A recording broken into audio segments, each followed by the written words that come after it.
There are several compelling reasons you don't want to use SRS or Anki to try to learn English. I'm Joseph, this is Input English.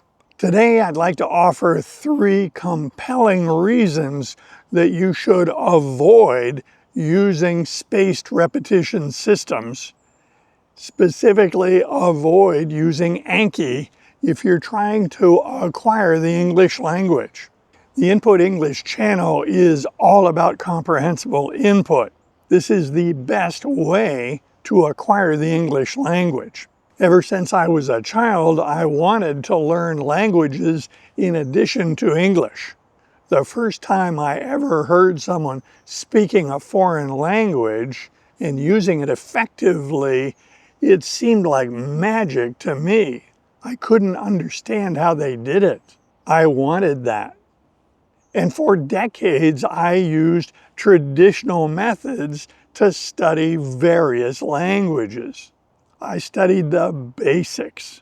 I studied grammar, I memorized vocabulary, and the results were terrible.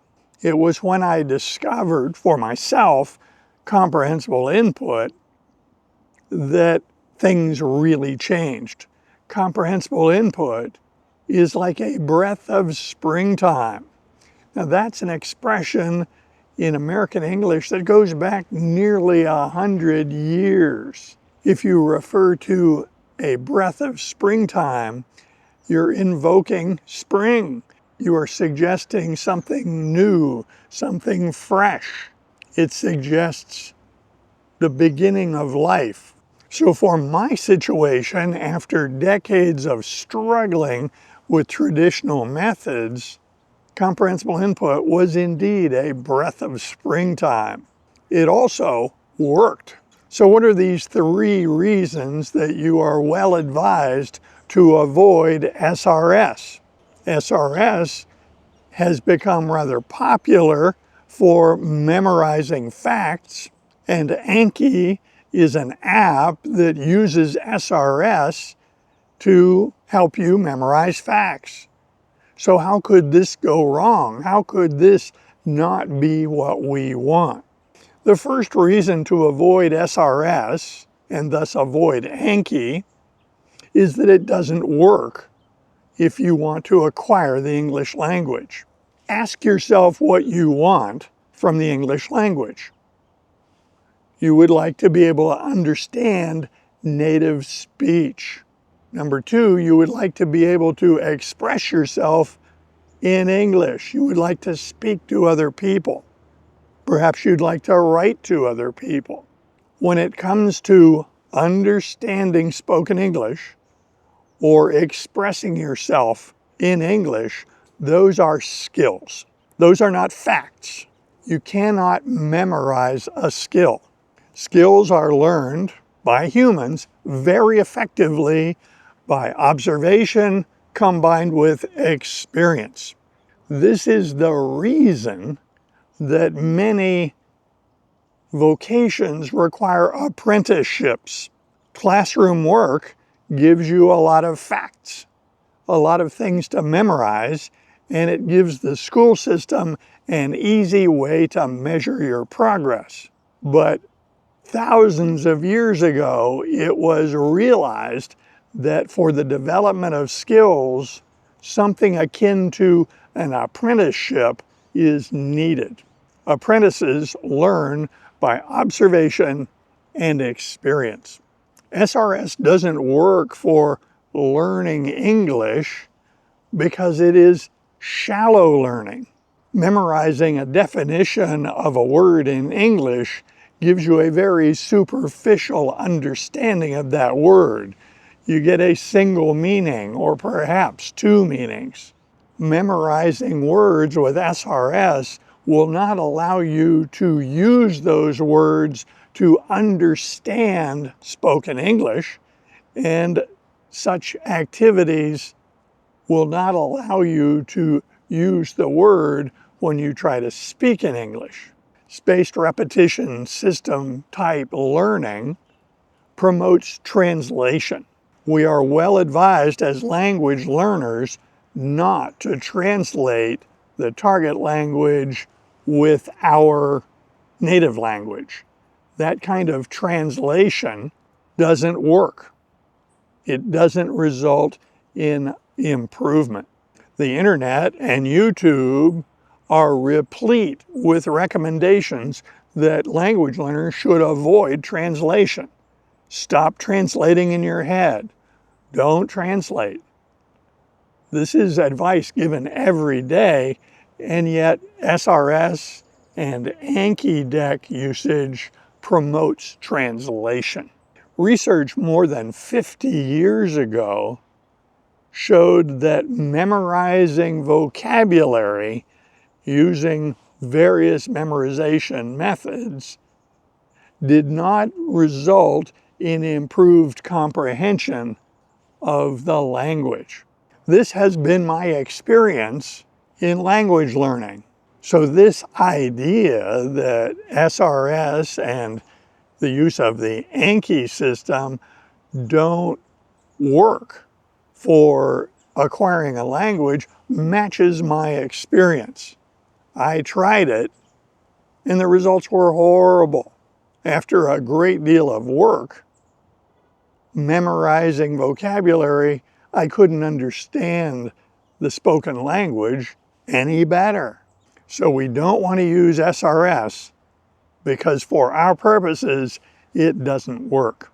Number 2, opportunity cost. The expression opportunity cost came out of economics. It came out of business. When you say opportunity cost, you are referring to that which you couldn't do because you did this. The opportunity cost of using Anki methods and SRS are simple. This is time you could have used getting comprehensible input. You could have gotten a great deal of content. This might be a good time to bring up Duolingo. Duolingo is its own phenomenon.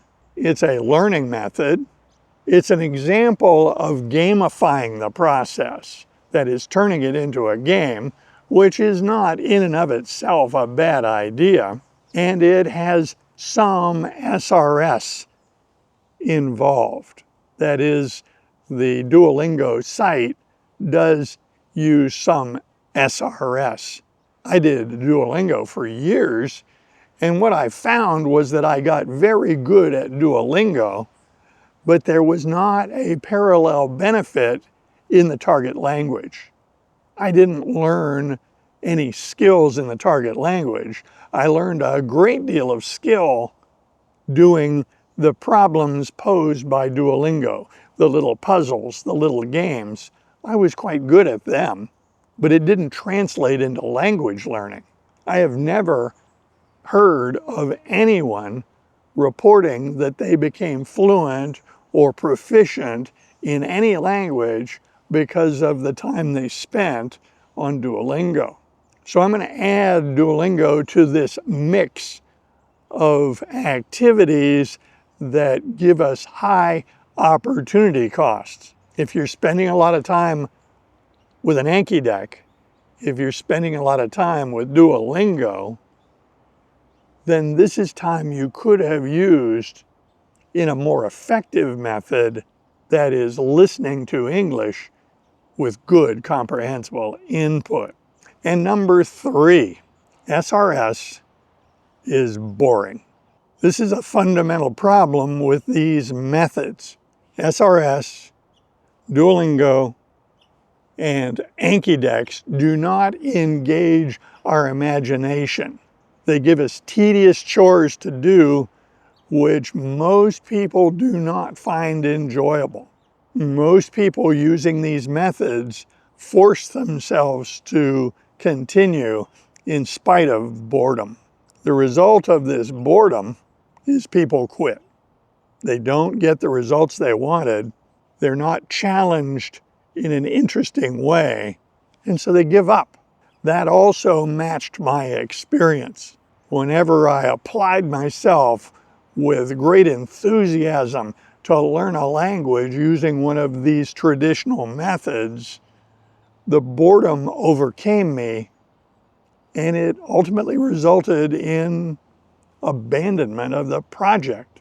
I couldn't get past the boredom. For adult learners of English, we have an interesting challenge. Most of us spent many years in our formal education in the school system, perhaps at university. School systems and universities put a great deal of emphasis on explicit learning. These years of experience with explicit learning really tempt us to apply that approach to learning languages. But with language learning, we're not learning facts, we're learning skills. So it really takes a very different approach. We need to focus on observation and experience. Now this is where comprehensible input really shines. By listening to comprehensible input at a level that we can understand, we can develop listening comprehension that will continue to improve as we absorb more input. This matches my experience. When I was living in Austria, I didn't benefit much from the 2 years of German I took in high school, but I benefited a great deal from listening to people in the day-to-day and absorbing the language with input. That's where I made most of my progress in German. My experience in Spanish has been even more so, because with Spanish, I employed no traditional methods at all.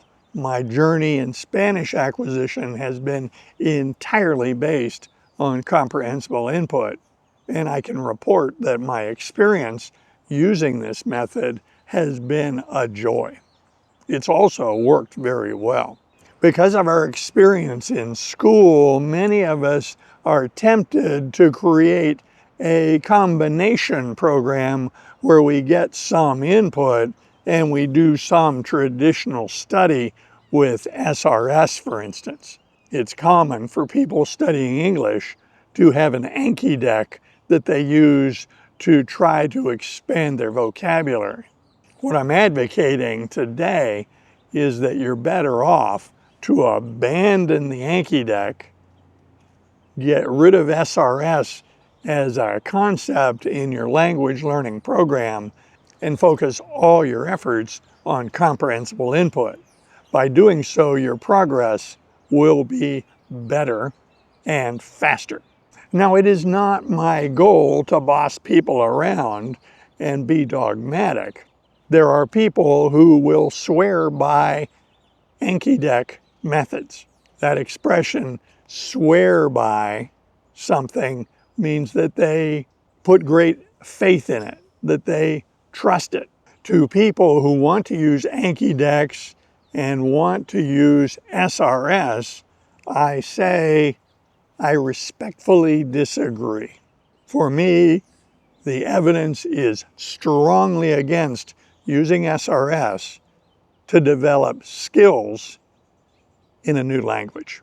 I invite comments below, and if you like videos like this, be sure to click on this one next. See you soon.